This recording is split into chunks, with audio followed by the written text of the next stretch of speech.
तो चलिए आज के इस लेक्चर में कंटिन्यू करते हैं मैकेनिकल प्रॉपर्टीज ऑफ सॉलिड्स को लेके। जो पिछली क्लास तक हमने पढ़ा था कि क्या स्ट्रेस होती है और स्ट्रेस का यूज करते हुए हमने कैसे स्ट्रेन को डिफाइन किया था, वो भी आपने सब बहुत अच्छे से सीखा। फिर हमने टाइप्स ऑफ स्ट्रेन के स्ट्रेस को बताया था कि ये तीन तरीके से हो सकती है, या तो लॉन्गिट्यूडनल होगी, या फिर हमारे पास में शियर स्ट्रेन होगी, या फिर वॉल्यूमेट्रिक स्ट्रेस होती है। इन्हीं के रिस्पेक्ट में एक बॉडी के अंदर में स्टेन भी डेवलप हो जाता है, जिसमें लॉन्गिट्यूडनल अगेन शियर स्टेन और फिर वॉल्यूमेट्रिक स्टेन डेवलप हो जाती है। और अभी तक हमने लॉन्गिट्यूडनल के बारे में काफ़ी डेप्थ में एनालिसिस कर लिया है कि कहाँ से हमारे पास में लॉन्गिट्यूडनल स्ट्रेस डेवलप होगी, क्या इसके अंदर में रीस्टोरिंग फोर्स होती है, क्योंकि एक्चुअली जो फॉर्मूला स्ट्रेस का आप यूज करते हैं उसको F/T यूज करते हैं, यानी कि बेसिकली रीस्टोरिंग फोर्स है। क्योंकि हमने जो एक्सटर्नल फोर्स है और जो इसके अंदर में रीस्टोरिंग फोर्स है, इन दोनों को हम सेम मान लेते हैं। रीजन बीइंग कि हमने जो ऑब्जेक्ट यहाँ पर कंसीडर करी है वो परफेक्टली इलास्टिक कंसीडरेशन में ली है। तो यहाँ पर आप जो रिस्टोरिंग फोर्स लिखो या फिर एक्सटर्नल फोर्स लिखो, दोनों का मतलब सेम रह जाता है। लेकिन अगर कोई आपसे एक्चुअल में इसका मीनिंग पूछता है तो दोनों सेम नहीं है, यहाँ पर आपके रिस्टोरिंग फोर्स डेवलप हो जाती है। फिर हमने स्ट्रेस और स्ट्रेन के बारे में डिस्कस किया था कि क्या स्ट्रेस और प्रेशर के बारे में डिस्कस किया था, और साथ ही हमने यंग मॉडुलस के ऊपर में भी कहानी को अपनी ले जाकर छोड़ा था। तो यंग मॉडुलस आपने देखा कि ये बेसिकली कि कितना बॉडी के अंदर में लॉन्गिट्यूडनल स्ट्रेस आ रहा है डिवाइडेड बाई लॉन्गिट्यूडनल स्ट्रेन कितना आ रहा है उनके बीच में। इन दोनों का जब आप रेशियो ले लेते हैं, वहां पर एक यंग मॉडुलस डिफाइन होता है, और ये हर ऑब्जेक्ट की अपनी प्रॉपर्टी होती है। तो इतनी कहानी आपने पिछली क्लास तक सीख ली थी। आज की जो क्लास होगी उसके अंदर में हम बात करेंगे उसकी पोटेंशियल एनर्जी वगैरह लेकर। तो पोटेंशियल एनर्जी से काफी क्वेश्चन आपके एग्जाम के अंदर में देखे गए हैं, डायरेक्ट फॉर्मूला बेस्ड होते हैं। देखिए पूरा जो चैप्टर होता है मैकेनिकल प्रॉपर्टीज ऑफ सॉलिड्स की बात करें तो इसके अंदर में कंसेप्चुअल क्वेश्चन ज्यादा बनते हैं, न्यूमेरिकल पोर्शन थोड़ा बहुत इसके अंदर बनता है, वो भी आप इजीली कर लेंगे अगर आपको थोड़ी बहुत फॉर्मूले की नॉलेज है कि बेसिक फॉर्मूले के अंदर में क्या टर्म क्या सिग्निफाई कर रही है। उतना ही आप लोग को ध्यान रखना है, ज्यादा इसके अंदर में डेप्थ में पढ़ने की आपको जरूरत नहीं होती है। ठीक है, अब जो ऑब्जेक्ट आपको प्रोवाइड है, मतलब क्वेश्चन जो है वो ये गिवन है कि एक मेरे पास में रोड है, कुछ इस तरह का रोड है, ये लॉन्गिट्यूडनल हम बात कर रहे हैं, और इसके ऊपर में मैंने फोर्स लगाया F this side. Cross sectional area इसका A है, जो यहाँ से cross sectional area, I hope आप लोगों को अब समझ में आने लग गया होगा क्या होता है।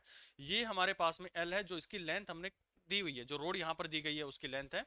और इसका जो यंग मॉडुलस है, क्योंकि लॉन्गिट्यूडनली हम उसके ऊपर में फोर्स लगा रहे हैं, तो इसका यंग मॉडुलस Y डिफाइन किया गया। अब ये कह रहा है कि अगर मैं इस बॉडी के अंदर में डेल L लेंथ का चेंज लेके आ रहा हूँ, डेल एल लेंथ का इसके अंदर में चेंज आया है, तो बताओ कि कितनी पोटेंशियल एनर्जी इसके अंदर में सेव हुई है, या फिर कितनी एनर्जी इसके अंदर में हमने खर्च करी, जो कि उसकी पोटेंशियल एनर्जी के अंदर में जाकर जो स्टोर हो जाएगी। और ये सारा काम जो फोर्स हम यहाँ पर लगा रहे हैं, बहुत ही स्लोली स्लोली फोर्स लगा रहे हैं। रीजन बीइंग कि अगर हमने बहुत तेजी के साथ में इस फोर्स को लगा दिया तो वहां पर एक्सेलेशन आ जाएगा बॉडी के अंदर में, और हमें एक्सेलेशन को अवॉइड करना होता है। इसलिए आप बहुत से क्वेश्चंस के अंदर में देखते होंगे कि ये जो फोर्स है वो स्लोली स्लोली लगाया गया है। तो स्लोली लगाने का मतलब ये होता है कि उस बॉडी के अंदर में एक्सेलेशन ना आए, वो एक यूनिफॉर्म वेलोसिटी के साथ में मूव करता रहे। ठीक है भाई, अब मुझे इसकी एनर्जी को निकालना है। अब एनर्जी निकालने के लिए हमारे दिमाग में ये आना चाहिए कि मैंने इसके ऊपर में फोर्स लगाया। अगर किसी ऑब्जेक्ट के ऊपर में फोर्स लग रहा है और वो थोड़ी बहुत डिस्प्लेस कर रही है, यानी कि FDS कर रहा है, तो यहां पर आपने देखा था कि एक वर्क डन होता है, जिसने आपको छोटा सा वर्क डन की डेफिनेशन में आपने वर्क एनर्जी पावर पढ़ रहे थे, तो ये टर्म वहां पर यूज करी गई थी। और जब मुझे कंप्लीट इसका निकालना हो तो हम क्या कर देते हैं, इंटीग्रेट कर देते हैं। तो यहां पर भी मुझे ये पता लग जाए कि कितना फोर्स लगा है और कितना ऑब्जेक्ट जो है वो डिस्प्लेस करके गई है, तो मैं जो वर्क डन निकालूंगा वही कहीं ना कहीं उसकी एनर्जी के अंदर में सेम हो जाएगा। अब ठीक उसी तरह से यहां पर आप देखो कि मैं इस ऑब्जेक्ट की तीन पोजीशन डेवलप कर लेता हूं। इनिशियली तो आप लोगों के सामने जो दिख रही है वो L लेंथ की बनी हुई है, ये हमारे पास में L लेंथ है। हालांकि बहुत से तरीके हो सकते हैं, लेकिन ये सिंप्लीफाइड वे मैं आपको बताना चाह रहा हूं कि आप इसको कहीं पर भी इंप्लीमेंट कर सकते हैं, कितना भी आपका सब्जेक्टिव टाइप भी क्वेश्चन अगर आप लोगों को मिलता है तो भी आप इसको अप्लाई कर सकते हैं। ठीक है, अब हमने क्या किया, इस ऑब्जेक्ट की दूसरी सिचुएशन मान लेते हैं कि जब मैंने इसके ऊपर में फोर्स लगाया तो DL लेंथ इसके अंदर में चेंज आ गया, कि DX इसके अंदर में चेंज आ गया। तो DX कोई भी X लेंथ के अंदर में चेंज आता है, यानी इंटरमीडिएट कोई भी लेवल लेते हैं तो हम उसको लेंथ वाइज ना डिफाइन करके, क्योंकि मैं इंटीग्रेट उसको लेंथ के रिस्पेक्ट में करूंगा, तो मैं इस फैक्टर को अलग मान लेता हूं। तो ये हमने देखा कि ये थोड़ा सा इसके अंदर में चेंज आ गया, ये वाला DX उसके अंदर में चेंज आ गया। देखो DL डेल एल तो उसके एक्चुअल में जितना फोर्स लगने के बाद में जो चेंज आया होगा वो होगा, मुझे तो उसकी पूरी लेंथ वाइज उसका कंपैरिजन कर रहा है, तो मैं लेंथ का ही ये कंपोनेंट ना मान के मतलब एक्स को एक अलग वेरिएबल इसके अंदर में डिफाइन कर देते हैं, और टोटल लेंथ जो बनी हुई है, अब आपको देखेंगे कि एल प्लस में dx लिख सकते हैं इसके अंदर में। अब तीसरी कंडीशन में बात करूं कि जब फाइनली अपनी जो पोजीशन थी उस पर पहुंच जाएगी ये, तो फाइनल पोजीशन पर ये हो गई ऑब्जेक्ट। तो तीन कंसिडरेशन हमने ले लिए कि ये इनिशियल लेवल पर है, ये किसी इंटरमीडिएट लेवल पर है, और ये इसकी फाइनल पोजीशन है।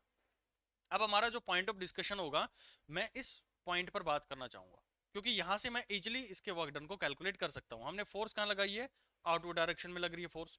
अब आपने देखा कि जब भी किसी बॉडी के अंदर में एक एलोंगेशन आता है, तो उसका यंग मॉडुलस डिफाइन होता है y longitudinal stress divide by longitudinal strain, और ये फॉर्मूला आपने अच्छे से रटा हुआ भी है, F divide by L into में एरिया उसका कितना है, और इंटू में डेल एल, यानी उसकी लेंथ वाइज कितना चेंज आया। तो ये तीनों का हमारे पास में रेशियो होता है, यानी कि young modulus, force, longitudinal length, area, और जो उसके लॉन्गिट्यूडनली चेंज आई उसकी लेंथ के अंदर में, उन तीनों इन सब का रेशियो होता है। अगर इस पॉइंट पर हम ये डिफाइन करें कि ये फोर्स मैं लगा रहा हूं बाहर की साइड में, तो कंफर्म है कि इसके अंदर में एक रिस्टोरिंग फोर्स भी तो डेवलप हो रही होगी, और मुझे इस रिस्टोरिंग फोर्स का ही वर्क डन निकालना होता है।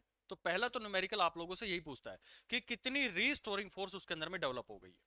अब क्योंकि हमने बॉडी जो मानी हुई है वो परफेक्टली इलास्टिक मानी हुई है, तो मैं इस फॉर्मूले से, यंग मॉडुलस वाले फॉर्मूले से इसका रिस्टोरिंग फोर्स निकाल सकता हूं, that is F R into में यंग मॉडुलस को मैं इधर लेके जा, मतलब इसको डिनोमिनेटर को ऊपर लेके जाएं, A dot del L divided by जो इसका लेंथ था, ये हो गया। तो पहला क्वेश्चन तो आप लोगों से अगर न्यूमेरिकल को पूछेगा तो ये पूछेगा कि कितनी रिस्टोरिंग फोर्स उसके अंदर में डेवलप हुई है। तो ये डाटा आप लोगों को गिवन होगा वहां पर कि यंग मॉडुलस कितना होगा। तो यंग मॉडुलस की हमने रेंज बहुत अच्छे से सीखी है कि ये रेंज आपको 10 की पावर 9 की रेंज में मिलेगी।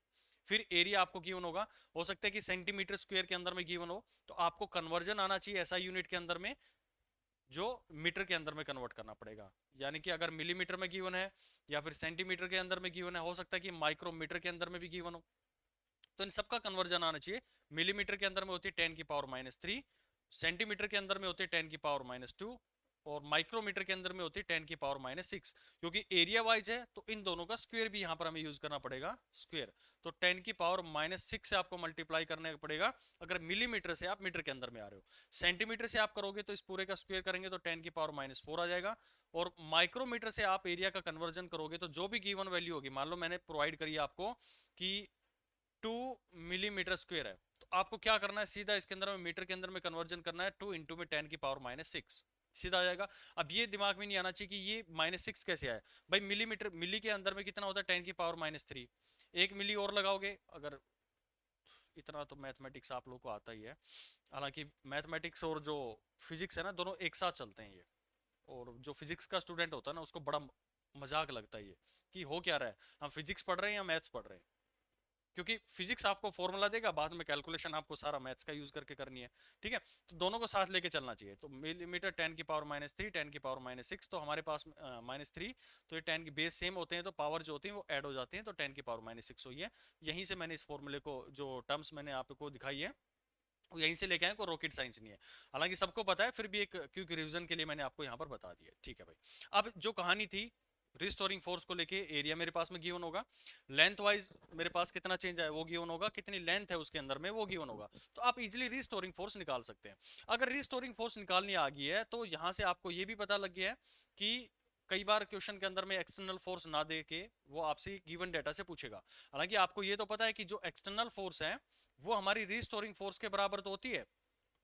इन एनी केस आपको एक्सटर्नल फोर्स नहीं दिया और पूछ रहा है कि कितना एक्सटर्नल फोर्स है, तो भी आप इस फॉर्मूले का यूज कर सकते हैं, क्योंकि दोनों ही हमारे पास सेम चीज रहेंगे। वो कहेंगे इतना उसके अंदर में चेंज आया है, इतने एरिया का ऑब्जेक्ट था, और ये उसका यंग मॉडुलस है, तो वो चाहे रिस्टोरिंग फोर्स की बात करें या एक्सटर्नल फोर्स की बात करें, वो घुमा के क्वेश्चन से पूछ सकता है आप लोगों से। अच्छा जी, अब मुझे फोर्स का पता लग गया, और मुझे इस बेसिक फॉर्मूला के अंदर में अगर मैं वर्क डन निकालना चाह रहा हूँ, यानी उस पर्टिकुलर ऑब्जेक्ट में कितना एनर्जी का चेंज आया है, कितनी पोटेंशियल एनर्जी उसके अंदर में सेव हुई है, तो भाई मैं किसी ऑब्जेक्ट को खींच रहा हूँ, तो जो मैंने खींची है, जो मैंने एक्सटर्नली उसके ऊपर में वर्क किया है, वही तो उस ऑब्जेक्ट के अंदर में पोटेंशियल एनर्जी बन के रहेगा।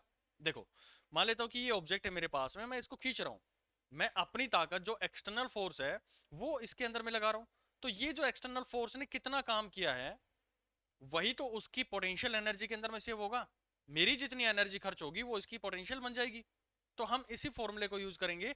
और जो वर्क डन अभी आप लोग डिफाइन कर रहे हैं, तो इस वर्क डन को मैं लिख सकता हूं, this can be given as 0 to W, यानी कि कंप्लीट वर्क डन। मैं छोटे छोटे हिस्सों की बात कर रहा था, एक छोटा सा यहाँ पे लेके गया dx, फिर छोटा dx और लेके गया, फिर छोटा dx और लेके गया, फिर सभी को क्या कर देता हूं मैं कि यहां से यहां तक जाने में छोटे छोटे टुकड़ों के dx के मैंने टुकड़े बना दिए हैं। और इन सबको मैं क्या कर रहा हूँ, वाइंड अप कर रहा हूँ, एक साथ में सम अप कर रहा हूँ इन सब चीजों को। तो सम अप करने के लिए हम क्या करते हैं, इंटीग्रेशन का यूज करते हैं। इस इंटीग्रेशन को देख के कभी भी घबराना नहीं चाहिए। इसका मतलब ये कि छोटे छोटे टुकड़े किए हुए हैं आपने, जैसे इस केस में किया है, इन सबको आप एड ऑन कर रहे हैं। एक छोटा वर्क डन यहाँ पर हुआ dw, एक छोटा वर्क डन यहाँ पर हुआ dw, यहाँ पर हुआ dw, यहाँ पर हुआ dw। तो हम इन सबको अलग अलग ना जोड़ के हम इंटीग्रेट कर देते हैं 0 से कंप्लीट वर्क डन के लिए। अच्छा, अब यहां पर क्या लिखेंगे, कितना चेंज आया उसके अंदर में, एफ एक्सटर्नल, क्योंकि मैं एक वर्क डन के लिए सिर्फ डी एक्स की बात कर रहा हूं, छोटे वर्क डन के लिए डी एक्स की बात कर रहे हैं। तो एफ एक्सटर्नल जो आपने लगाया इनटू में जो डी एक्स था वो हो गया। और यहां से हम किसको इंटीग्रेट करेंगे, 0 से एल लेंथ तक, यानी कंप्लीट लेंथ में मुझे कितना चेंज उसके अंदर में करना पड़ा है, उसकी एक्सटर्नल फोर्स पर मुझे कितना काम करना पड़ा है। तो यहां से जो रिलेशन निकल के आएगी, हालांकि आपको इतना दिमाग इस पे लगाना नहीं है, डायरेक्ट फॉर्मूला याद रखना है। फिर भी एक फील के लिए मैं ये फॉर्मूला समझाना चाह रहा हूं कि जो आपने पढ़ी है ना कि एनर्जी और एनर्जी डेंसिटी, दो टर्म्स आपने पढ़ी होंगी, वो निकल कर कहां से आती है, इसलिए थोड़ा सा इसके ऊपर में डेरिवेशन करवाने की जरूरत पड़ रही है मुझे। तो ये जो एनर्जी होगी ये बेसिकली इसकी पोटेंशियल एनर्जी में स्टोर हो जाएगी। पोटेंशियल एनर्जी को हम यू से रिप्रेजेंट करते हैं। और एफ एक्सटर्नल जो आपने ये फॉर्मूला यूज किया, वाई इंटू में A dot del L divide by L, ये लिखेंगे ये वाला। और डी एक्स के रिस्पेक्ट में आप करेंगे तो डेल एल उसके अंदर में चेंज आ जाएगा, यानी कि डी एक्स वाला क्या बन जाएगा, ये डेल लेंथ का उसके अंदर में चेंज आ जाएगा। तो कंप्लीट आपके पास में जो रिलेशन निकल के आएगी, Y A divided by L, जो उसकी लेंथ वाइज हमने देखा, इनटू में डेल एल का स्क्वायर डिवाइड बाई 2, यानी कि ये उसकी टोटल पोटेंशियल एनर्जी के अंदर में स्टोर हो गई है। तो ये पोटेंशियल एनर्जी अगर आप लोगों से पूछता है तो आप डायरेक्टली इस फॉर्मूले का यूज कर सकते हैं, यानी कि जो यंग मॉडुलस है वो इनटू में जो क्रॉस सेक्शनल एरिया है वो, और लेंथ, और जितना उसकी लेंथ के अंदर में चेंज आया, यानी कि डेल एल जो टोटल उस बॉडी के अंदर में चेंज आया, उसका स्क्वायर आपको यूज करना है डिवाइड बाय 2, यानी उसका हाफ पोर्शन आपको देखना पड़ेगा। ठीक है भाई, अब यहां तक तो हमें समझ में आ गया साहब। अगर मैं स्ट्रेस और स्ट्रेन की टर्म के अंदर में लिखना चाहूं इसी एनर्जी को, तो ध्यान से सुनना अब इस पॉइंट को। मैं डायरेक्ट वो इसके अंदर में पोटेंशियल एनर्जी का कन्वर्जन कर देता हूं, ताकि आपको स्ट्रेस और स्ट्रेन की रिलेशंस इसके अंदर में रखनी है बेसिकली। तो यहां से हमारे पास में आएगा हाफ इनटू में Y del L divide by L into में del L divide by L into में ए डॉट एल। ठीक है, कहां से आई है, इतना दिमाग इसके ऊपर में नहीं लगाना आप लोगों को। ध्यान देने वाली बात यह है कि हमारे पास में क्या जरूरत है इसके अंदर में। तो आप यहां पर देख पा रहे होंगे कि ये मेरे पास में जो टर्म बनेगी हाफ, ये वाला, इनटू में ये बनेगा मेरे पास में स्ट्रेस, और ये जो बनेगा यहां पर ये बनेगा स्ट्रेन, ये वाला। और ये जो बनेगा यहां पर क्या बन गया, ये वॉल्यूम। एरिया इनटू में लेंथ हम बात करें तो ये हमारे पास में वॉल्यूम बन जाता है। यानी कि किसी भी बॉडी की जो पोटेंशियल एनर्जी हुई है वो जो हाफ है किसका, स्ट्रेस का और स्ट्रेन का, और इनटू में वॉल्यूम, ये होती है पोटेंशियल एनर्जी। तो दूसरा तरीका आपको पोटेंशियल एनर्जी लिखने का यहां से आ गया। ठीक है भाई, अगर यहां पर थोड़ा सा और आप फील लेके देखें तो मैं इस वॉल्यूम को नीचे की साइड में ले आता हूं। तो potential energy divided by volume equal to half into में स्ट्रेस इनटू में स्ट्रेन। एक फॉर्मूला ये भी बन गया। तो ये जो फॉर्मूला है ना, ये आपकी किताबों के अंदर में गिवन होता है, और इसी को आप जानते हैं एक बड़े खूबसूरत नाम से, एनर्जी डेंसिटी। भाई डेंसिटी होती क्या है, पर यूनिट वॉल्यूम कोई भी चीज आप कंसिडर करते हैं, जैसे आपने सॉलिड की बात करते हैं तो आप कहते हैं कि एक रो डेंसिटी होती है मास पर यूनिट वॉल्यूम। अगर मैं यहां पर एनर्जी की बात कर रहा हूं तो एनर्जी के लिए मैं इसको यूज कर सकता हूं, एनर्जी या potential energy divided by volume. तो आप इसको भी तो बोलेंगे एनर्जी डेंसिटी।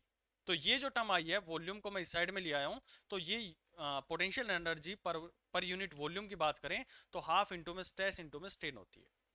अच्छा, अब एक छोटा सा और कन्वर्जन इसके अंदर में, तीन फॉर्मूले इसके अंदर में ध्यान रखेंगे, एक ये और एक पीछे जो था वो भी आप लोग को ध्यान रखना है। हालांकि इससे ज्यादा आपको क्वेश्चन करने को नहीं मिलेंगे, ज्यादातर क्वेश्चन आप इससे भी डायरेक्टली फॉर्मूले का यूज करके कर सकते हैं, ये वाला जो आपका होगा। ठीक है। लेकिन ये तीसरा जो फॉर्मूला है ना, ये काफी इंपॉर्टेंट है। इसके अंदर में आपको यंग मॉडुलस वगैरह प्रोवाइड कर देगा, या स्ट्रेस प्रोवाइड कर देगा, या स्ट्रेन प्रोवाइड कर देगा, और फिर पूछेगा एनर्जी डेंसिटी बताओ। तो आप इसको लिख सकते हैं कि जो हमारे पास में स्ट्रेस होती है वो स्ट्रेस ओवर स्ट्रेन, ये किसका रेशियो होता है? इसको हम बोलते हैं यंग मॉडुलस। और स्ट्रेस को मैं यहां पर लिख सकता हूं, stress can be written as y into में स्ट्रेन। इतना तो आता है समझ में।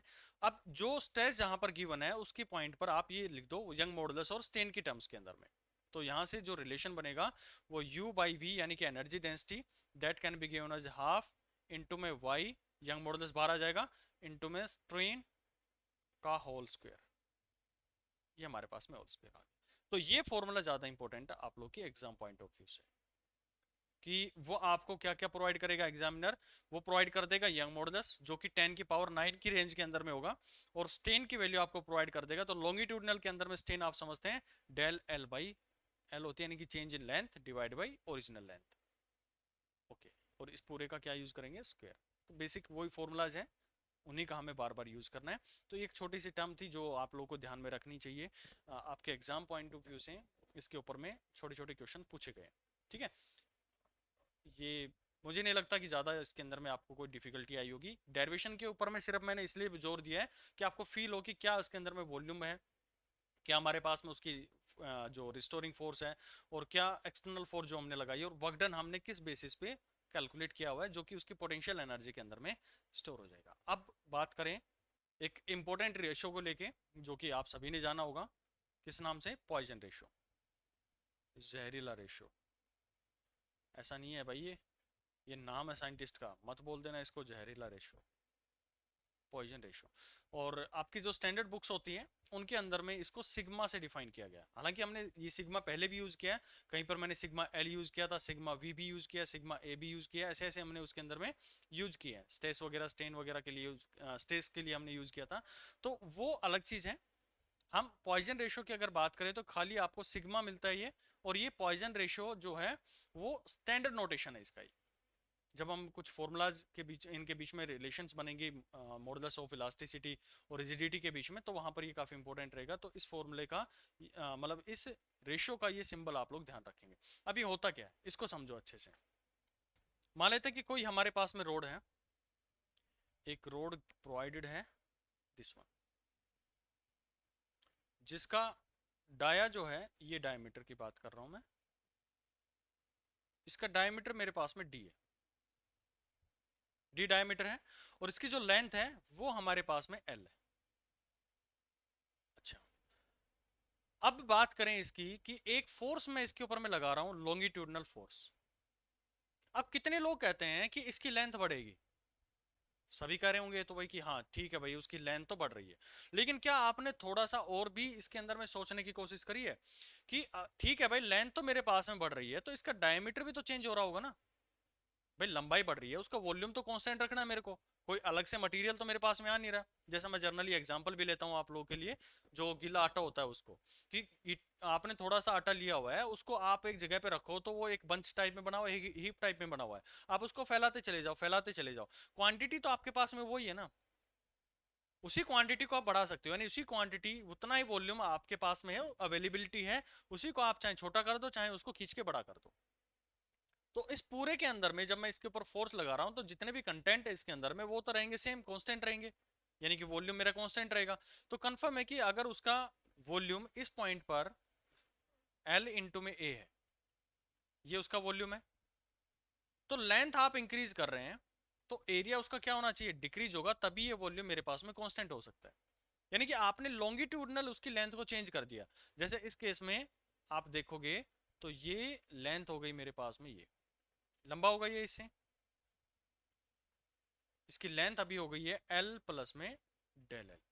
लेकिन आप इसकी विड्थ की बात करेंगे, ये वाला पहले ये इतना हुआ करता था, इसकी विड्थ ये थी, ये था इसका विड्थ।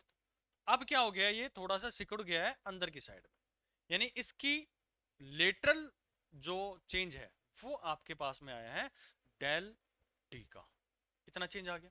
यानी आप इसके डाया की बात करो तो इसका डायमीटर जो है वो हमारे पास में जो चेंज आया है वो आया डी माइनस में डेल डी, यानी टोटल डाया की बात कर रहा हूँ मैं, दोनों साइड को कंसिडर करके मैं टोटल डाया की चेंज देख रहा हूँ उसके अंदर में, डेल डी का उसके अंदर चेंज आ गया भाई। अच्छा, तो पॉइजन ने कहा कि भाई आपके पास में मैं काम करूंगा जब आप वॉल्यूम को कांस्टेंट रखेंगे, और वॉल्यूम को कांस्टेंट रख रहे हैं तो आप डिफाइन करना पॉइजन रेशियो को कैसे, sigma that will be equal to lateral strain divided by longitudinal strain. बहुत इंपॉर्टेंट है ये, लॉन्गिट्यूडनल स्ट्रेन। स्ट्रेन तो समझ में आता है ना कि उसकी ओरिजिनल कॉन्फ़िगरेशन में क्या चेंज आया, यानी कि डिफॉर्मेशन उसका आया है जो, उसको आप देखते हैं वॉल्यूम के अंदर में क्या डिफॉर्मेशन में आया, उसकी लेंथ के अंदर में क्या चेंज आया, उन दोनों का रेशियो लेते हैं आप ओरिजिनल लेंथ से। ठीक है भाई, तो यहाँ पे डिफरेंस क्या है, ये इसने लेटरल भी यूज कर लिया। अब लेटरल क्या हुआ है, यानी कि उसका ऐसे चपटापन हो जाना, यानी कि छोटा होते चले जाना, उसके लेटरली हम बात करें तो ये हमारे पास में क्या होती जा रही है, कम होती जा रही है। लॉन्गिट्यूडनल मतलब लेंथ वाइज, और लेटरल की बात करें तो उसको एरिया वाइज की बात करूं, वो पतला होता चला जा रहा है। तो आपको लेटरल स्ट्रेन समझ में आई कि लेटरल स्ट्रेन कितनी आई है इसके अंदर में, डेल डी का चेंज आया किसके ऊपर में, del D divide by D. भाई जो उसका ओरिजिनल था उससे तो हम कंसिडर करेंगे, और उसके अंदर में चेंज कितना है, डेल डी का आया, तो del D divide by D. और लॉन्गिट्यूडनल स्ट्रेन की बात करूं तो लॉन्गिट्यूडनल तो आप बिल्कुल माहिर हो चुके हैं, उसकी लेंथ में कितना चेंज आया, तो del L divide by L. तो ये हमारे पास में जो डिफाइन होता है इसको हम जानते हैं सिग्मा से, इसी को हम बोलते हैं पॉइजन रेशो। काफी इंपॉर्टेंट है ये, इसमें पूरी जो चैप्टर होता है आपका, इसमें टर्मिनोलॉजीज और इनका क्या खेल है, क्या सिंबल्स होते हैं, इनसे फेमिलियर होना बहुत जरूरी होता है। ठीक है, तो आपने अभी तक लॉन्गिट्यूडनल स्ट्रेस पढ़ लिया, लॉन्गिट्यूडनल स्ट्रेन पढ़ लिया, ठीक, पॉइजन रेशो वगैरह पढ़ लिया, यंग मॉडुलस वगैरह पढ़ लिया, क्या हमारे पास में वाई होता है, क्या सिग्मा होता है, और कैसे इनकी एनर्जीज को हम डिफाइन करते हैं। अब आते हैं बड़ी खूबसूरत टॉपिक के ऊपर में, जो इसका आगे का चैप्टर जिससे डिफाइन होता है उसको बोलते हैं हम शियर स्ट्रेन। देखो आपका मैक्सिमम जो टॉपिक है वो कवर हो चुका है, यानी कि लॉन्गिट्यूडनल तक ही ज्यादातर आप लोगों के क्वेश्चन पूछे जाते हैं, लेकिन अब जो आएगा वहां से कंसेप्चुअल क्वेश्चन ज्यादा आते हैं, यानी उसमें आपको कंसेप्ट वाइज बहुत अच्छे से आपकी पकड़ होनी चाहिए, तभी इसके ऊपर में आप अच्छे से अपने न्यूमेरिकल्स को सोल्व कर सकते हैं, या फिर जो कंसेप्चुअल क्वेश्चन आते हैं उनको सोल्व कर सकते हैं। तो नेक्स्ट आप हेडिंग डालेंगे शियर स्ट्रेन या फिर शियर स्ट्रेस। पहले हम शियर स्ट्रेस की बात कर लेते हैं, इसमें आपको फॉर्मूला वाइज चीजों को समझना बहुत जरूरी है अभी, अब जो यहाँ पर समझा रहा हूँ। अच्छा, मैं कोई भी एक नोटबुक ले लेता हूँ, मान लो तो मान लेते हैं ये जो हमने पिछले अपने एक्सपेरिमेंट में भी यूज किया था, ये मेरे पास में ऑब्जेक्ट है और इसका ये एरिया जो है इसको मैं कंसिडरेशन में लेके आ रहा हूँ। इसको थोड़ा सा मैं जूम कर लेता हूँ, थोड़ा सा, एक मिनट भाई, थोड़ा सा यहाँ, हाँ। ये मेरे पास में बुक है और इसको मैं इस एरिया के ऊपर में एक टेंजेंशियल फोर्स लगाने की कोशिश करता हूँ। तो जैसे मैंने इस एरिया को पकड़ा, यहां पर हाथ रखा, टेंजेंशियली मैं आगे की तरफ में धकेल, देखना एक पार्ट इसका नीचे फिक्स है, इसको मैंने पकड़ा हुआ है, मुंह क्या करेगा उस पर ध्यान देखना देना आपको, कि जब मैं इसके ऊपर में हाथ रखा और हाथ रखने के बाद में मैंने इसके ऊपर में टेंजेंशियल फोर्स लगाई है, ठीक है, इसको मैं नीचे पकड़ के रखा हुआ है, तो आप देख रहे हैं कि इसकी शेप के अंदर में चेंज आ रहा है। भाई ये देखो, यहाँ पे मैं थोड़ा टाइट कर लेता हूँ इसको, ये जो चेंज था इसके यहां से, पहले ये बिल्कुल सीधा हुआ करता, जब इस पे टेंजेंशियल फोर्स लगाई तो कुछ ऐसा हो गया, टिल्ट हो गया, ये नीचे वाला जो पार्ट था वो उसका फिक्स था। तो जो एरिया आपने कंसीडर किया है और उस पे जो आपने टेंजेंशियल फोर्स लगाई है, इन दोनों का जो रेशियो होता है मेरे पास में, उसी को हम जानते हैं शियर स्ट्रेस के नाम से। चलो देखते हैं उसको, फिर दोबारा से मैं इसी एग्जांपल को लूंगा कि मान लेते हैं कि हमारे पास में जो ऑब्जेक्ट था वो कुछ ऐसा बना हुआ था इनिशियली, और जब इसके ऊपर हमने एक टेंजेंशियल फोर्स लगाया, वो टेंजेंशियल फोर्स ऐसे भी हो सकती है, ऐसे भी हो सकती है, ऊपर भी हो सकती है, नीचे भी हो सकती है, किसी भी डायरेक्शन में वो टेंजेंशियल फोर्स लग सकती है। यानी इस ऑब्जेक्ट के 4 एरिया है ना, मतलब 6 एरिया हो गई, 1 2 3 4 5 6, 6 मेरे पास में एरिया है, यानी कि जो 6 उसकी पोजीशंस है जहां पे मैं अपनी टेंजेंशियल फोर्स को अप्लाई कर सकता हूं। टेंजेंशियल फोर्स का मतलब है कि उसके ऊपर में हाथ रखिए और उसको आगे की तरफ में धकेल लो, यानी टेंजेंट आप फोर्स लगा रहे हैं उसके ऊपर, आगे की तरफ में रगड़ रहे हैं उसको बेसिकली। तो इसका जो फोर्स लग रहा है, ये वाला फोर्स, ये वाला फोर्स और ये वाला फोर्स, कोई भी डायरेक्शन आप इसके अंदर में अज्यूम कर सकते हैं। तो यहाँ पर कहा गया है कि जो सीयर यानी कि उसके एंगल को चेंज करवाएगा, उसके ऊपर में टेंजेंशियली फोर्स आप लगाएंगे तो उसकी शेप के अंदर में चेंज आ जाएगा। तो ये जो शेप के अंदर में चेंज आया है, कुछ हमने मान लेता हूँ कि मैं ये फोर्स को कंसिडर किया, तो ये एक्चुअल बॉडी ऐसे हुआ करती थी, वो थोड़ी सी टिल्ट होके यहाँ पर चली गई है। ये हिस्सा था, ये टिल्ट होके यहाँ चला गया। तो इस हिस्से को मैं यहाँ पर मिला दूं, ये रेड वाला जो है, ध्यान से देखो इस पॉइंट को, मैंने फोर्स कहां लगाई है, इस एरिया पर लगाई है, ये वाला जो एरिया है ये वाला, और ये ऑब्जेक्ट जो है आगे की तरफ में टिल्ट हो गई है। इसको हम जानते हैं टेंजेंशियल फोर्स के नाम से। और जिस एरिया पे मैंने लगाई है ना, मैंने एरिया कौन सा लिया था, अगर मैं थोड़ा 3D इसको बनाने की कोशिश करूं, तो ये जो ऊपर वाला सरफेस आपको दिख रहा है, इस पूरे एरिया को मैं कंसिडरेशन में लेके चलता हूं, यानी कि ये एरिया मेरा पॉइंट ऑफ एप्लीकेशन होगा, जहां पर मैं अपनी फोर्स को अप्लाई कर रहा हूं। तो यहां कहा गया कि भाई शियर स्ट्रेस जो होती है उसको आप डिफाइन करेंगे सिग्मा एस एफ टेंजेंशियल। ध्यान रखना इसको, एफ टेंजेंशियल। जब मैं लॉन्गिट्यूडनल की बात कर रहा था तो वहां पर आपको जो रीस्टोरिंग फोर्स थी उसकी डेफिनेशन मैंने सिखाई थी। तो यहाँ टेंजेंशियल फोर्स है, क्योंकि इलास्टिक बॉडी है तो जो एक्सटर्नल फोर्स लगाई है उसी को हम टेंजेंशियल फोर्स के नाम से भी जानेंगे आगे। और डिवाइड बाय एरिया। अब ये एफ टी क्या है भाई, एफ टी वो फोर्स है जो आप क्या लगा रहे हैं, कंपोनेंट ऑफ द फोर्स। हो सकता है कि मैं कोई टेंजेंशियल फोर्स लगा रहा हूं, सॉरी ऐसे फोर्स लगा रहा हूं, एक एंगल पर लगा रहा हूं, तब क्या करते आप, और मैं कह देता कि 37 डिग्री का एंगल बना रहा है ये, तब आप क्या करते इसको रिजोल्व कर लेते। दो कंपोनेंट के अंदर में एक कंपोनेंट ये आता और एक कंपोनेंट ये आता उसका, सॉरी नीचे की साइड में आता। तो जब दो कंपोनेंट आ रहे हैं तो यहां पर आपको उसका टेंजेंशियल कंपोनेंट कंसीडर करना था। अभी तो मैंने पैरेलली उसको दिखा दिया है, मैंने ये कहा कि मैं उसको थोड़ा टेढ़ा करके यानी किसी एंगल पर फोर्स लगा रहा होता तो आप उसको रिजोल्व करते दो कंपोनेंट्स के अंदर में, और जो टेंजेंशियली कंपोनेंट आ रहा वो आपको लेना था इसके अंदर। ठीक है, तो ये हमारे पास में क्या लिखोगे इसको, कंपोनेंट ऑफ फोर्स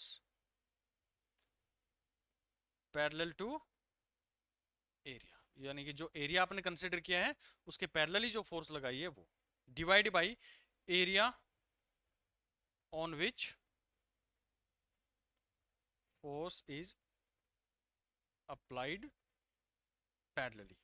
देखो मैं जर्नली इसके अंदर में ये वर्ड इनकी डेफिनेशन लिखते नहीं, बोल देते हैं, लेकिन यहाँ पर मुझे जरूरत है इन पॉइंट्स की, इसलिए जो पॉइंट है वो लिखे गए हैं कि आपका कंसंट्रेशन इस पैरेलल वर्ड पर होना चाहिए इसमें, और यहाँ पर एरिया जो है जिसके ऊपर में फोर्स लगाई गई है पैरेलली, इन दोनों के ऊपर में कंसिडरेशन में होना चाहिए, यानी कि जहां पर लगाई गई है वो एरिया, और जो पैरेलली कंपोनेंट लगाया है वो एरिया आपको ध्यान में रखना चाहिए। अच्छा जी, अब ये तो थी स्ट्रेस की बात, शियर स्ट्रेस जो आपने बाहर से फोर्स लगाया, तो उन दोनों का रेशियो आप लोग लेते हैं जनरली, यानी कि वो बेसिकली एक प्रेशर ही तो है, और प्रेशर के लिए हमें दो चीजों की जरूरत होती है, एक जो फोर्स होती है उसकी, और एक होता है एरिया उसकी, क्योंकि स्ट्रेस और स्ट्रेन प्रेशर होता है उनमें थोड़ा सा डिफरेंस होता है।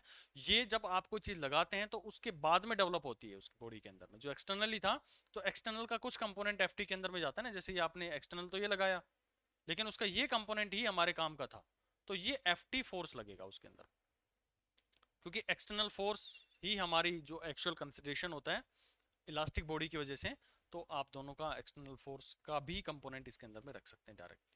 ठीक है भाई, इतना तो हमें समझ में आता है। अब इसी से डेवलप हुई शियर स्ट्रेस, यानी कि एक कोज आया तो उसका इफेक्ट भी आएगा, और इफेक्ट क्या लेके आएगा अपने साथ में, बिल्कुल सही, शियर स्ट्रेन। अब शियर स्ट्रेन क्या होती है इसको समझ लो भाई, बिल्कुल सिंपल सिंपल चीजें हैं, बस थोड़ा सा दिमाग के अंदर में क्लैरिटी होनी चाहिए। जब आपने इस बॉडी को प्रेस किया था तो इसके अंदर में कोई ना कोई एंगल डेवलप हुआ था, यानी कि ये बॉडी जो थी इसके अंदर में एक एंगल डेवलप हो गया जिसको आप लोग जानेंगे फाई से। ठीक है, अब इस बॉडी में एक चेंज आया, क्या चेंज आया कि ये अपनी लेंथ मतलब इस पोजीशन से एक्स डिस्टेंस का डिस्प्लेस कर गई है, एक्स डिस्टेंस वो डिस्प्लेस कर गई, यानी कि ये इसकी पोजीशन थी जो यहां पर आ रही है। अब इसको मैंने प्रेस किया तो ये अपनी ओरिजिनल जगह से, यानी कि इसकी ओरिजिनल जगह यहां थी पहले, तो ये थोड़ी सी चली गई है दूर, तो इसके अंदर में देखो आप गैप बन गया, यहां पर मैं इसको दिखाऊं तो ये थोड़ा सा इसके अंदर में गैप बन गया, यानी कि दोनों को देखो तो बीच में थोड़ा सा गैप बना हुआ दिख रहा है आपको, यहां पर मैं लगाऊं इसको, तो जो गैप बना हुआ है ना इसी को हम एक्स मानते हैं, यानी कि वो कितनी बॉडी डिस्प्लेस कर गई है अपने ओरिजिनल पोजिशन से, और जो ये लेंथ थी ऑब्जेक्ट की ये वाला, इसको हम जानते हैं एल से। अच्छा, अब आप देखें शियर स्ट्रेस आपने डिफाइन कर दी Ft/A, तो शियर स्ट्रेन क्या करेंगे कि बॉडी कितना डिस्प्लेसमेंट कर गई है, यानी कि shifting due to stress divided by original length. ध्यान से देख लेना इसको, बहुत इंपॉर्टेंट है ये। ओरिजिनल लेंथ क्या है? ओरिजिनल लेंथ, ओरिजिनल लेंथ मतलब ये वाला, और कितना शिफ्ट करके गई है, शिफ्टिंग ड्यू टू स्ट्रेस। ये शिफ्टिंग यानी कि इस पॉइंट से ये इस डायरेक्शन में जो एक एंगल बना गई है, तो ये शिफ्टिंग उसकी कितनी हुई है, तो ये आप लिख सकते हैं x/L। ये तो होगा ना, x हो गया उसका shifting divide by original length. तो ये एक छोटा सा बेसिक फॉर्मूला है। अब इस पे थोड़ी सी हम R&D कर लेते हैं। आप ये देख पा रहे हो कि मैं इसका टेंजेंट लिखूं, टेंजेंट थीटा लिखूं, अगर इस एंगल को मैं बाहर निकाल लेता हूं, ये एंगल है फाई, ये x और ये है मेरे पास में l। अगर इस पॉइंट का मैं टेंजेंट फाई लिखना चाहूँ, टेन फाई, तो मैं लिख सकता हूँ x/L। अब क्योंकि आपने जो फोर्स लगाया ना, वो बहुत ही मतलब उसकी जो चेंज लेके आएगा उस शेप में, बहुत ही छोटा चेंज उसके अंदर में डेवलप कर पाएगा। यानी कि जो फाई है बहुत ही स्मॉल हो सकता है, और स्मॉल होता है तो आपने ये भी चीज पढ़ी होगी कि साइन फाई जो होता है उसको हम फाई के बराबर, मतलब एंगल जो होता है उसको हम साइन थीटा को थीटा के बराबर भी हम पुट डाउन कर सकते हैं। तो कहीं ना कहीं अगर हमने ये थीटा यानी कि जो फाई इसके अंदर में डेवलप हुआ है बहुत ही छोटा है, तो मैं इसको ये भी लिख सकता हूं कि shear strain can be written as phi equal to x/L। तो ये उसका आप फॉर्मूला यूज कर सकते हैं शियर स्ट्रेन का। तो ये फाई आया कहां से है? ये फाई आया है जो इस बॉडी ने डिस्प्लेस किया थोड़ा सा अपनी ओरिजिनल पोजीशन से। तो शियर स्ट्रेन आई होप आपको समझ में आ गया क्या होता है। कई बार इसमें आप लोगों से ये डिस्प्लेसमेंट पूछ लेगा, तो डिस्प्लेसमेंट आप निकाल देंगे। एंगल आपको गिवन होगा, रेडियन के अंदर में गिवन होंगे भाई एंगल, ये x that will be equal to l phi. तो ये इस पे ज्यादा क्वेश्चन आपको देखने को मिल सकते हैं। तो अभी तक हमने जो चीजें सीखी हैं उसमें क्या क्या सीखा है मैंने आप लोगों को, एक बार क्योंकि रिवीजन कर ले, क्योंकि रिवीजन इसका बहुत इंपॉर्टेंट रोल है उसके अंदर में प्ले करेगा इस चैप्टर के अंदर में। तो अभी तक आपने सीखा कि क्या हमारे पास में स्ट्रेस होती है, स्ट्रेस के कितने टाइप्स होते हैं, लॉन्गिट्यूडनल, शियर और वॉल्यूमेट्रिक। वॉल्यूमेट्रिक पर अभी आ रहा हूं मैं। फिर हमने देखा कि इससे एक स्टेन डेवलप होती है, यानी कि ये अपने आप में क्या कोज है और ये अपने आप में इसका इफेक्ट है। तो स्टेन भी डेवलप हुई, लॉन्गिट्यूडनल जो शियर है और वॉल्यूमेट्रिक। जब लॉन्गिट्यूडनल की बात कर रहा था तो मैं बात करूंगा रिस्टोरिंग फोर्स की। यहां पर हम बात करेंगे जो उसकी लेंथ है उसके अंदर में कितना चेंज है। जब शियर की बात करते हैं तो उसका टेंजेंशियल कंपोनेंट आपको कंसीडर करना होता है, और जो स्ट्रेस उसके अंदर में डेवलप हुई है वो आपको देखनी पड़ती है कितना डिस्प्लेस कर गई है ऑब्जेक्ट दूसरे फिक्स एंड के कंपैरिजन में।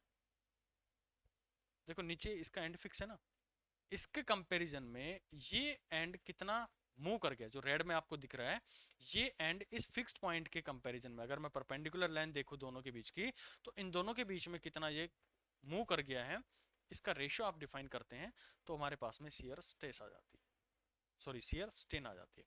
अब बात करेंगे वॉल्यूमेट्रिक को लेके। अब ये आपने एक चीज और भी देखी इसमें कि जब इनका रेशियो हम डेवलप करते हैं शियर स्ट्रेस और स्ट्रेन का, तो एक हमें मॉडुलस मिलता है। जब हम लॉन्गिट्यूडनल की बात कर रहे थे तो वहां पर हमें मिला था यंग मॉडुलस। अब क्योंकि हमने स्ट्रेस, शियर स्ट्रेस और शियर स्ट्रेन के बारे में पढ़ लिया है, तो इनका रेशियो भी हमें डिफाइन करना आना चाहिए।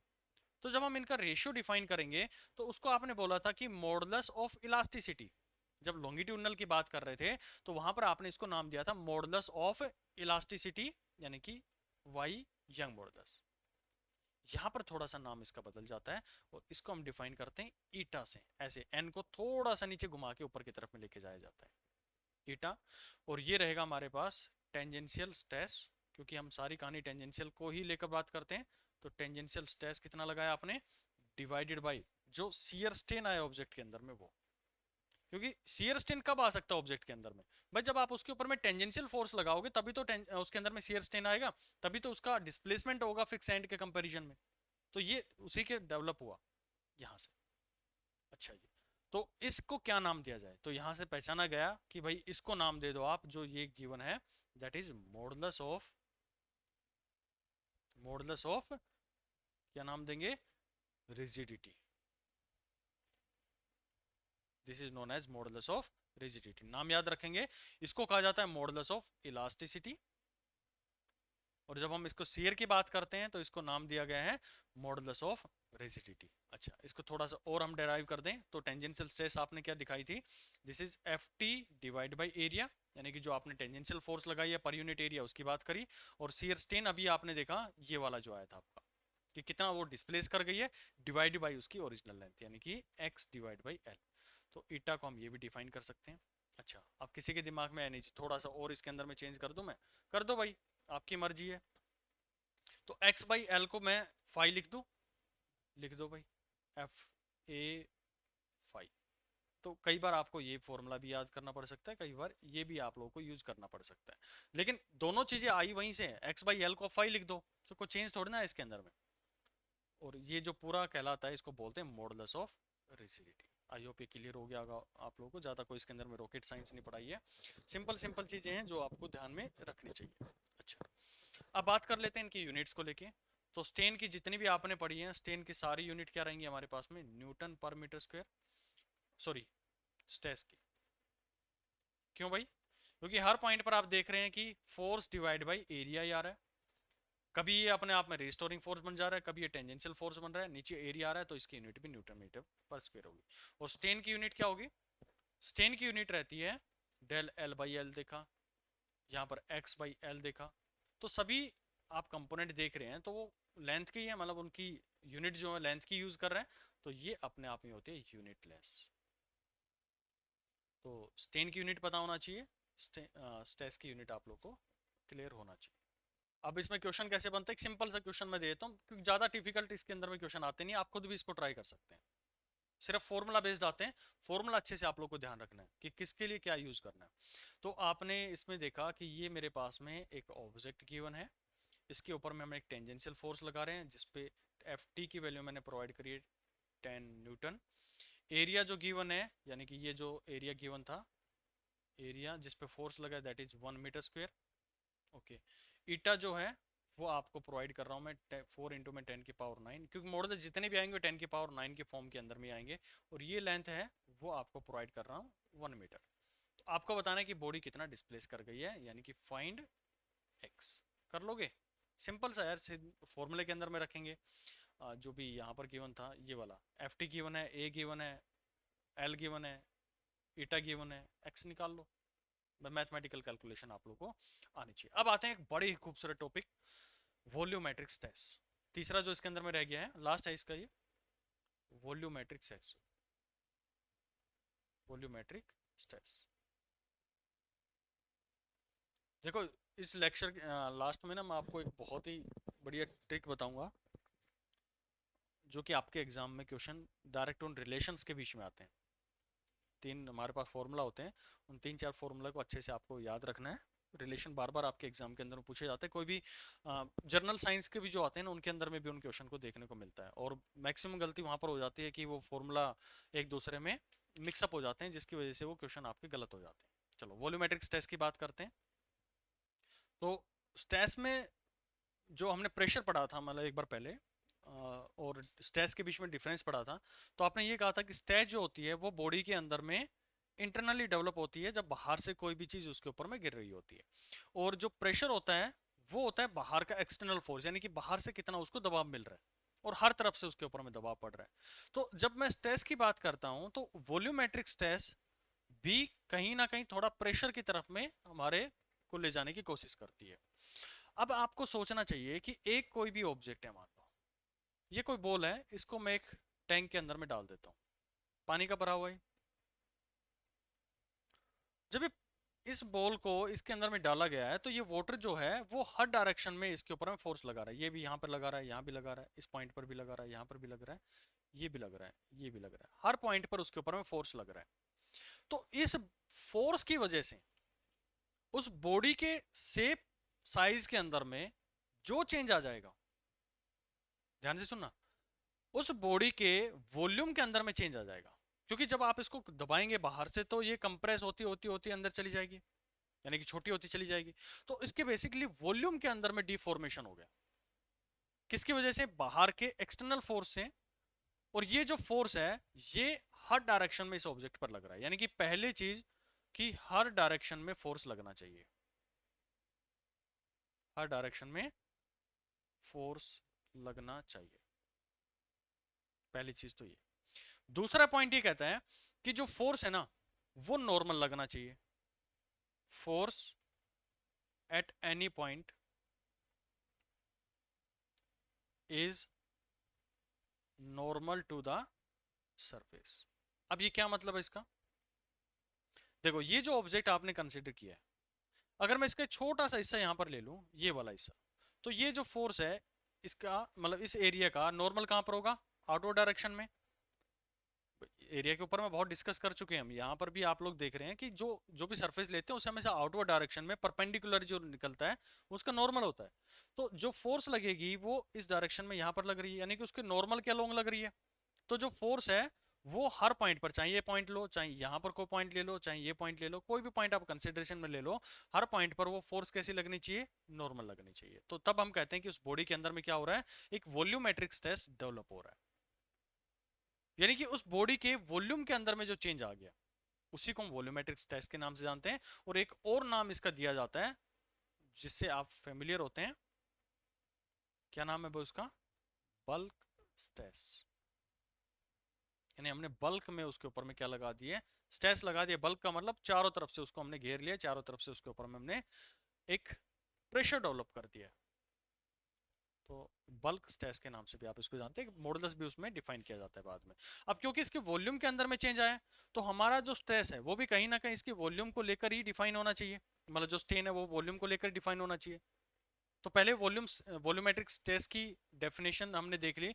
इसके फॉर्मूले की बात करूं तो वॉल्यूमेट्रिक इसका क्या जाएगा? चेंज स्ट्रेस या बल्क स्ट्रेस, क्या एफ नेट जो इस पे लगेगा वो डिवाइड बाई एरिया। ये हमारे पास में क्या हो गया? इसका वॉल्यूमेट्रिक स्ट्रेस हो गया। अच्छा, इसमें जो मैंने यूज किया है एफ नेट, क्या मतलब है भाई इसका? क्यों यूज किया गया ये? देखो इसका रीजन क्या है हमारे पास में, जो एफ नेट यहाँ पर यूज किया गया है कि जो ऑब्जेक्ट थी, ध्यान से सुनना इस पॉइंट को, तभी क्लैरिटी आएगी आप लोगों को इस टॉपिक के अंदर। अब ये बॉडी जो है वो अंदर से भी एक प्रेशर डेवलप कर रही होगी नॉर्मली, जिसको आप जानेंगे पी इंटरनल, और जो बाहर से मैं इसके ऊपर में फोर्स लगा रहा हूं वो यहां पर फोर्स लगा रही है, यानी कि पी आउट। अगर मैं खाली पी आउट की बात करूं, जो बाहर से मैंने प्रेशर लगाया है, तो बॉडी क्या कर जाएगी? बिल्कुल कंप्रेस होकर छोटी सी बन जाएगी। और मैं इंटरनल की बात करूं तो बॉडी क्या होगी? एक्सपेंड होती होती होती होती चली जाएगी। लेकिन मुझे क्या करना है? एक बैलेंस्ड वे में चलना है बॉडी को। तो ये जो पी आउट आपने लगाया है इसको अपोज करने वाला कौन है? P internal. तो जो इन दोनों का चेंज आएगा, यानी कि पी आउट माइनस में पी इन की बात करूं, वही तो मैं एक्चुअल में प्रेशर है जो कि इसको कंप्रेस करवाने की या फिर एक्सपेंड करवाने की कोशिश कर रहा है। नहीं समझे?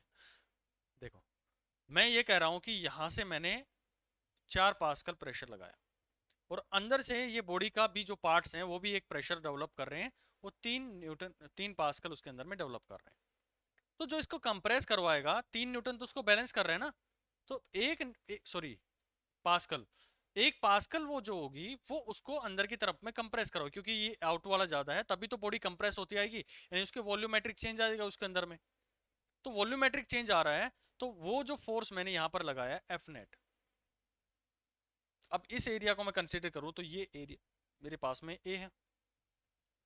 तो जो फोर्स लग रहा है इस बॉडी के ऊपर में वो मैं ये बोल सकता हूं कि F net that will be equal to P out into में एरिया, पी आउट इंटू में area minus P internal into में एरिया। ये कहां से आया भाई? अरे सिंपल फॉर्मूला यूज किया यार। प्रेशर को क्या बोलते हैं? Force upon area. तो फोर्स को मैं बोल सकता हूँ पी इंटू में ए। यहां पर फील नहीं करवा रहा हूं कि ये एफ नेट कहां से मैं लिख रहा हूं इसके अंदर में। तो जो एफ नेट यहां पर मैं इसको ये भी तो लिख सकता हूँ एफ नेट पी इंटू में ए, तो एफ नेट यहां पर आ गया।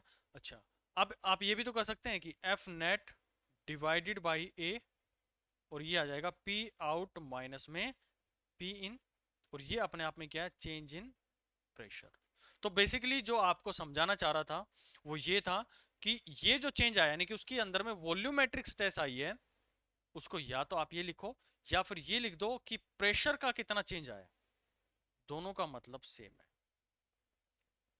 प्रेशर बॉडी का अंदर में कितना डेवलप हुआ है, कितना चेंज आया, यानी कि आउटवर्ड कितना लग रहा है, इंटरनल कितना लग रहा है, दोनों का आप माइनस कर दोगे तो जो आ रहा है आपके पास वो आएगा चेंज इन प्रेशर, यानी कि पी आउट माइनस जो हमारे पास में आ रहा है एफ आउट माइनस में एफ इन की फॉर्म के अंदर में लिख रहे हैं।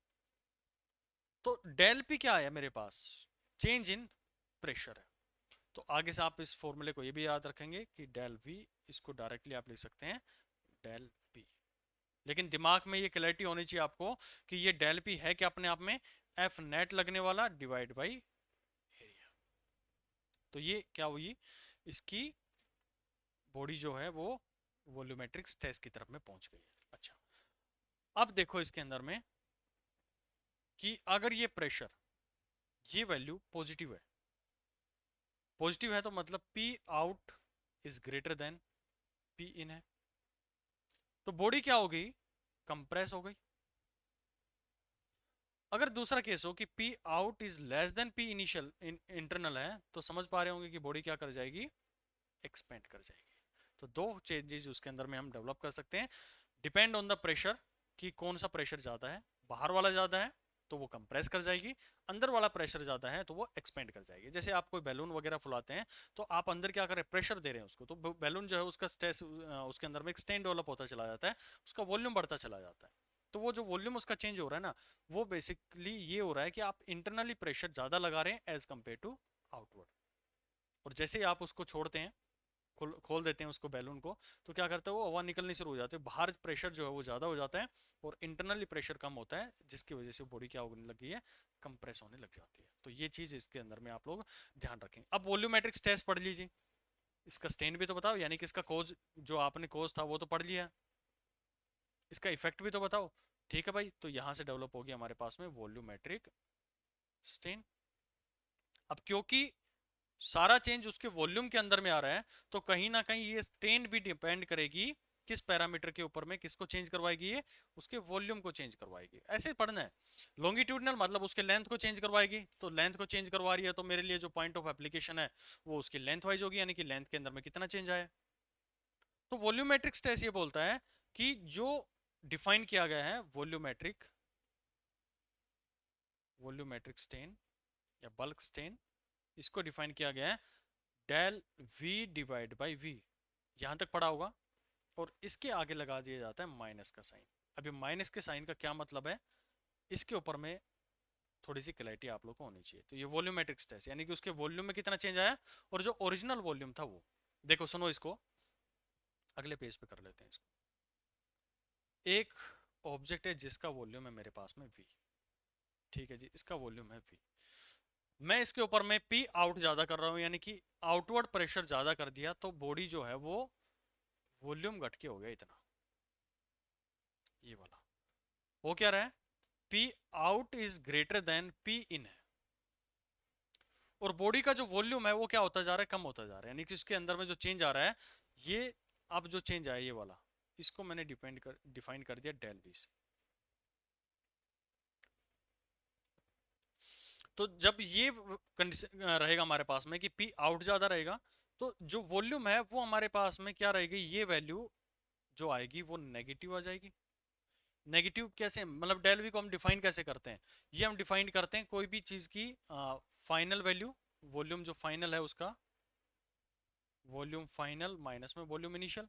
तो फाइनल वॉल्यूम जो है वो कम हो गया, इनिशियल वॉल्यूम मेरे पास में ज्यादा है, तो इन दोनों का जो वैल्यू आएगा वो हमारे पास में नेगेटिव आएगा। इस नेगेटिव को बैलेंस करने के लिए कि जो यहां से वैल्यू आएगी दिस इज नेगेटिव, तो उसको बैलेंस करने के लिए हम इसको नेगेटिव लगा दें ताकि दोनों वैल्यूज हमारे पास में क्या हो जाए, पॉजिटिव हमारे पास रिजल्ट आ जाए। तो इस नेगेटिव का मतलब यही है कि जब बॉडी जो है पी आउट ज्यादा है, यानी कि एक्सटर्नली प्रेशर लगाए, तो हमें पता है कि बॉडी क्या करेगी, कंप्रेस करती हुई आएगी, वॉल्यूमेट्रिक स्ट्रेस उसके ऊपर में क्या होता जाएगा, स्ट्रेन जो है वो बढ़ता हुआ आएगा इसके अंदर में, ये वाला। तो इस चीज के रिजल्ट को हमें पॉजिटिव रखना है, तो इसलिए ये नेगेटिव इसके अंदर में डिफाइन कर दिया जाता है। और दूसरे केस के अंदर में जब आप पी इन को ग्रेटर कर देंगे पी आउट के बराबर, तो जो डेल वी है वो हमारे पास में क्या हो जाएगा, वो पॉजिटिव होता जाएगा। फिर भी उस केस के अंदर में हमें बैलेंस करना होगा उसको, जो हमारे पास में रिलेशन है, तो भी रिजल्ट हमारे पास में क्या मिलने वाला है इसका, जो चेंज आएगा, यानी कि आप कहेंगे कि वॉल्यूम चेंज अगर पॉजिटिव डेवलप हो रहा है तो बॉडी क्या कर जाएगी, उसमें एक्सपेंड कर जाएगी, और जब ये नेगेटिव आ रहा है इस केस में तो ये कर गई है कंप्रेस। ठीक है, बस इतना से ध्यान आप लोगों को इसके अंदर में रखना है। अच्छा जी, अब आपने वॉल्यूमेट्रिक स्ट्रेस भी बता दी, वॉल्यूमेट्रिक स्ट्रेन भी बता दिया, अब इनका रेशियो और निकाल दो साहब। लो जी निकाल देते हैं, बिल्कुल सिंपल सा है, और इसको हम जानते हैं बल्क मॉडुलस के नाम से। ठीक है, तो ये आप लोग निकालेंगे वॉल्यूमेट्रिक स्ट्रेस। बड़ी खूबसूरत बात बताऊंगा अभी, रुक जाना थोड़ा सा। वॉल्यूमेट्रिक स्ट्रेन, बीटा से हम इसको रिप्रेजेंट करते हैं बेसिकली। तो ये जो आएगा आपके पास में, दिस इज वॉल्यूमेट्रिक स्ट्रेस में कितना है भाई, ये आया था आपका change in pressure, del P लिख सकते हैं आप डायरेक्टली, और जो वॉल्यूमेट्रिक स्ट्रेन आई है उसके वॉल्यूम में आया del V divide by V, या फिर आप इसको ये भी लिख सकते हैं, beta can be written as minus of V into में, क्योंकि बहुत छोटा चेंज इसके अंदर में आता है, तो छोटा चेंज होने की वजह से डेल जो होता है हमारे पास में डिफरेंशियल आ जाता है, यानी कि D P divide by D, ये भी अपने आप में जो डेल है वो छोटा बन जाएगा। ये फॉर्मेशन होती है जब हमारे पास में लिमिट वगैरह लगाते हैं, बहुत छोटा हम कर देते हैं, तो जब हम लिमिट लगाते हैं तो डेल है वो कन्वर्ट हो जाता है उसके डी के अंदर, डिफरेंशियल फॉर्म के अंदर में वो आ जाता है, चेंज होता है।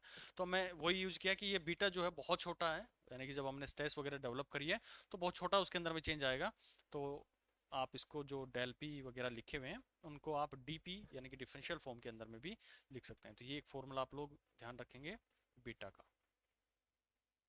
ठीक है, ये जब हमारे पास में स्मॉल चेंज आता है, और क्योंकि ये डिफरेंट डिफरेंट मटेरियल्स के लिए डिफरेंट होते हैं, तो ये जो बीटा है ये हर मटेरियल की अपनी एक क्वालिटी होती है, मटेरियल के ऊपर में डिपेंडेंसी ये शो करता है। तो तीन तरह की हमारे पास में स्ट्रेस थी, तीन तरह की हमारे पास में स्ट्रेन थी, सभी को हमने कवर अप कर लिया। अब आते हैं हम अपने लास्ट पड़ाव पर। वो क्या कह रहा है कि जो ऑब्जेक्ट है, आपने कोई भी एक ऑब्जेक्ट लिया हुआ है, उस ऑब्जेक्ट के अलग अलग पैरामीटर्स डिफाइन किए। अभी एक पैरामीटर आपने पहले यंग मॉडुलस डिफाइन किया, फिर आपने एक पैरामीटर जो इसका ईटा डिफाइन किया, मॉडुलस ऑफ रिजिडिटी, फिर एक पैरामीटर और डिफाइन किया जिसको आपने जाना था बीटा के नाम से। कौन सा है भैया, मॉडुलस ऑफ, या फिर बल्क मॉडुलस के नाम से हम जानते हैं। तो तीन पैरामीटर आपको पता है, तीन मॉडुलस आपको पता है बेसिकली। और मॉडुलस होता क्या है, स्ट्रेस और स्ट्रेन का रेशो होता है, और हर पार्टिकल की ये या मटेरियल की अपनी ये क्वालिटी होती है। ये तीन चीजें क्लियर है, लिख लो भाई, तुम्हें हर चीज लिख के दिखानी पड़ती है यार। ये तीनों जो है वो हर मटेरियल की अपनी क्वालिटी होती है, मटेरियल डिपेंडेंट होते हैं।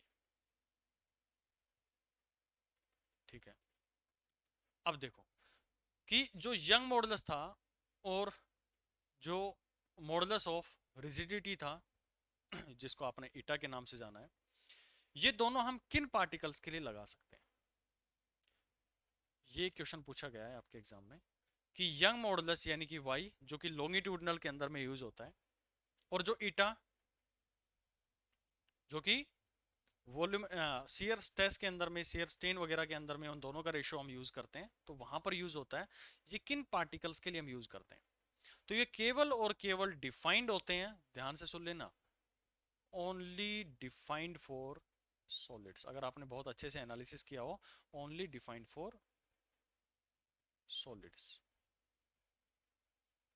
लेकिन जब मैं बात करता हूं तीसरा पैरामीटर बल्क मॉडुलस की, तो जो बीटा है ये डिफाइंड होता है तीनों टाइप के मटेरियल के लिए। ये सॉलिड के लिए भी डिफाइन कर सकते हैं, ये हमारे पास में लिक्विड के लिए भी डिफाइन कर सकते हैं, ये हमारे पास जो गैस होती है उसके लिए भी हम डिफाइन कर सकते हैं। अच्छा, गैस में कहां पर यूज किया गया है ये पता है, कुछ आइडिया आप लोगों को? जब हम साउंड वगैरह पढ़ते हैं ना, तो आपने सुना होगा वहां पर नाम, एक बल्क मॉडुलस का एक फॉर्मूला वहां पर डेवलप होता है, वो यही बल्क मॉडुलस है। तो आप चाहे सॉलिड हो बॉडी आपके पास में, लिक्विड हो या फिर गैस हो, हर पॉइंट पर आप इस बल्क मॉडुलस को डिफाइन कर सकते हैं। तो एक नंबर के अंदर में क्वेश्चन पूछा जाता है कि bulk modulus are defined for solid, liquid, gas या फिर all of the above. All of the above is the right answer. और अगर यंग मॉडुलस और कोई ईटा के बीच में पूछे तो केवल और केवल डिफाइंड होता है आपका सॉलिड के लिए। ठीक है भाई। अगर देखें तो जो पहला हमारे पास में आया, एक चीज और पूछी जाती है इसके अंदर में कि यंग मॉडुलस और ईटा दो चीजें आपने ली हैं, तो ये कब डिफाइन कर पा रहे थे? ये हम केवल और केवल तब डिफाइन कर पा रहे थे जब हमने ये कंसिडरेशन में लिया था कि वॉल्यूम जो है वो क्या रह रहा है, कांस्टेंट रह रहा है। यानी कि जब ये चीजें डिफाइन करते हैं तो वॉल्यूम को हम कांस्टेंट लेके चलते हैं। यानी कि इस तरह के जब बॉडी के चेंज आते हैं तो वॉल्यूम कांस्टेंट रहता है, यानी कि वो कोज और वो इफेक्ट तो उसके वॉल्यूम को चेंज नहीं करवा पाता है। लेकिन आपने अभी देखा बीटा के अंदर में, तो बीटा में क्या कर रहा था, वॉल्यूम चेंज हो रहा था। तभी तो हमारे पास में डेवलप हुई थी भाई ये बीटा, तभी तो आया था। यानी कि शियर स्ट्रेस और स्ट्रेन, जब शियर स्ट्रेस उस पे लगी, सॉरी वॉल्यूमेट्रिक स्ट्रेस लगी, तभी तो उसके अंदर में वॉल्यूमेट्रिक स्ट्रेन डेवलप हुआ, यानी कि उसका वॉल्यूम जो था वो कम होता आ गया। तो बीटा के लिए वॉल्यूम चेंज होता है। तो ये दो की पॉइंट है, के पॉइंट 1, के पॉइंट 2, इनसे न्यूमेरिकल आपके पूछे जाते हैं। तो ये बेसिक इसका थ्योरेटिकल पोर्शन था। अब आते हैं कुछ रिलेशंस के ऊपर में और कुछ शॉर्ट ट्रिक्स के ऊपर में, जहां से बार बार क्वेश्चन पूछा गया है, सिर्फ रिलेशन बेस्ड, कोई इसके अंदर में डेरिवेशन नहीं है, डेरिवेशन पे जाना भी नहीं है आप लोगों को। चार पैरामीटर की बात करूं मैं, कोई भी आपने एक रोड ले लिया भाई, रोड क्यों ले रहा हूं मैं, कोई भी एक सॉलिड पार्टिकल ले लिया मैंने, और सॉलिड पार्टिकल को ही कंसिडरेशन में मैं लेके चल रहा हूँ, क्योंकि मैं इसकी इजीली चार पैरामीटर डिफाइन कर सकता हूँ। ये मेरे पास में एक रोड है, तो पहला पैरामीटर इसका डिफाइन किया गया। अब मैं सारा समराइज कर रहा हूँ, पूरे चैप्टर का समराइज है ये, जो भी अभी तक आपने पढ़ा है। पहला पैरामीटर मैंने यहाँ पर डिफाइन किया यंग मॉडुलस। यंग मॉडुलस किससे लिंक होता है? ये लिंक होता है इसकी लेंथ से, जब मैं उसके ऊपर में लॉन्गिट्यूडनल फोर्स लगा रहा हूँ, यानी कि स्ट्रेस लगा रहा हूँ, और इसकी वैल्यू आपने दी थी y that is equal to F dot L divide by area into में डेल एल। ये आपने पैरामीटर वहां पे डिफाइन किया था इसका, यंग मॉडुलस का। ठीक है भाई। दूसरा पैरामीटर इसका क्या डिफाइन कर सकता हूं? दूसरा पैरामीटर इसका ईटा डिफाइन कर सकते हैं, और ईटा की वैल्यू क्या होगी भाई? ईटा की वैल्यू रहेगी, it can be given as eta F tangential divide by A dot phi. आता है समझ में? ये जो उसके ऊपर में टेंजेंशियल फोर्स लग रही थी वो। तीसरा पैरामीटर इसका मैं डिफाइन करना चाहूं, तो तीसरा पैरामीटर अभी आपने डिफाइन किया बल्क मॉडुलस बीटा, और इसकी वैल्यू को हम क्या लिख सकते हैं? This can be given as minus of V into में dP divide by dV beta. Minus का समझ में आता है ना क्यों यूज किया गया इसके अंदर में? तो तीसरा पैरामीटर ये डिफाइन कर दिया। क्या और पैरामीटर भाई मैं डिफाइन कर सकता हूं? बिल्कुल कर सकते हैं। जहरीला रेशियो, पॉइजन रेशियो, वो जहर नहीं है भाई, ये सिर्फ वैसे बोल रहे हैं। इसको हमने डिफाइन किया था सिग्मा से, और ये आपने वैल्यू डिफाइन करी थी इसकी कि sigma is given as del D into में L divide by D into में डेल एल। दोनों को जो डेल डी बाई डी लिखा था, डी को मैं नीचे ले आया हूँ, उसके अंदर में कुछ नई से रॉकेट साइंस इसमें यूज नहीं किया। यानी कि चार पैरामीटर थे जो आपने पूरे चैप्टर के अंदर में पढ़े, और समराइज है पूरे चैप्टर का। अगर ये चार फॉर्मूलाज की आपके दिमाग के अंदर में इमेज बन रही है, तो समझ लो इस टॉपिक को आप इजीली, कोई भी न्यूमेरिकल आता है इस चैप्टर का, कर लो। ठीक है, तो ये एक समझ आपके अंदर में डेवलप होनी चाहिए कि ये फोर्सेस कौन से यूज करते हैं। ये रीस्टोरिंग फोर्स यूज करता हूं, ये टेंजेंशियल फोर्स यूज करते हैं, ये जो उसका प्रेशर यानी कि पी आउट माइनस में पी इन यूज करते हैं, और ये नेगेटिव साइन क्यों आता है, ये ध्यान में रखना चाहिए। ये होता क्या पॉइजन रेशियो, इसका थोड़ा सा ध्यान रखना है कि lateral strain divide by longitudinal strain होता है। ये लेटरल स्ट्रेन और ये लॉन्गिट्यूडनल स्ट्रेन का रेशियो होता है। तो ये समझ में आ गया जी। अच्छा, अब एक रिलेशन इन तीनों के बीच में, गामा चारों के बीच में, sorry Y Young modulus, beta, eta और सिग्मा, इन चारों के बीच में रिलेशन और उनको याद करने के तरीके मैं सिखाता हूँ आप लोगों को। हालांकि बहुत से तरीके आप लोग इसके अंदर में कर सकते हैं अपने इजाद, लेकिन मैं जो जिस तरीके से याद रखते हैं वो मैं सिखा देता हूँ। पहला रिलेशन ये कहता है यंग मॉडुलस चलो पहले ये लिख लेते हैं, यंग मॉडुलस और बीटा के बीच में और सिग्मा के बीच में, ये हमारे पास में 3 बीटा 1 माइनस 2 सिग्मा, पहला रिलेशन ये है। अच्छा, दूसरा रिलेशन वो ये कहता है कि young modulus it can B 2 eta 1 plus sigma. याद हो जाए तो अच्छी है बात है, नहीं होते हैं तो ट्रिक में दे दूंगा आप लोग को याद करने की। तीसरा जो आता है 9 यंग मॉडुलस 3 ईटा प्लस 1 बीटा। ये 3 रिलेशन है जो आपको कंठस्थ होने चाहिए, याद होने चाहिए, किसी भी कॉम्पिटिटिव एग्जाम में आप जा रहे हैं तो अपियर होने जा रहे हैं तो। चलो, याद नहीं होती जी, कैसे करें इनको, कुछ ट्रिक बताता हूँ आपको। इसको याद करने की सबसे ज़्यादा पूछा जाता है ये वाला, मोस्ट इंपॉर्टेंट 9 3 1। कंफ्यूज हो जाते हैं जी, कौन से के नीचे 9 वाई लिखे, कौन से के नीचे ईटा लिखे, कौन से के नीचे बीटा लिखे। तो सुनो इसको, इसको याद रखने का तरीका ये है, नौजवान के 3 नालायक बेटे। फनी है लेकिन याद करने के लिए। अब ये नो क्या है, ये नो आ गया, और इसके साथ में कौन जाएगा, जवान। जवान क्यों बोल रहा हूँ, क्योंकि वाई जो है वो अपने आप में क्या यंग मॉडुलस है, और यंग का मतलब क्या होता है अब बताने की जरूरत नहीं होनी चाहिए। तो नो जवान यानी कि 9 बाई वाई, ये एक साथ चलेंगे। 3 नालायक, 3 ये आ गया, नालायक इटा एन के जैसा दिखता है ना, तो 3 नालायक, और बेटे यानी कि एक ऊपर आएगा और बेटे बेटा। तो ये आप लोग इसको याद रखने का तरीका है कि नौजवान, दिमाग में आना चाहिए, नौजवान के 3 नालायक बेटे। तो नौजवान यानी कि 9 बाई वाई के 3 बेटे इक्वल करना है 3 नालायक बेटे, तो 3 बाई ईटा, और बेटे यानी कि 1 बाई बीटा। तो ये याद करने की तरीका, आपको वैसे याद रह जाता है तो अच्छी बात है, नहीं रहता तो ये क्योंकि कंफ्यूजिंग आ जाता है आपके एग्जाम के अंदर में ना, इसलिए। यहाँ से हम कैसे लिखेंगे उसको, हालांकि इतनी वो इसके अंदर में कोई बड़ी ट्रिक नहीं है, फिर भी मैं थोड़ा सा इसके अंदर बता देता हूँ। वाई डिवाइड बाई 2 ईटा को इधर कर लो, और यहाँ से कर लेते हैं 1 प्लस में सिग्मा। आप समझ भी गए होंगे क्या ट्रिक है। एक जवान के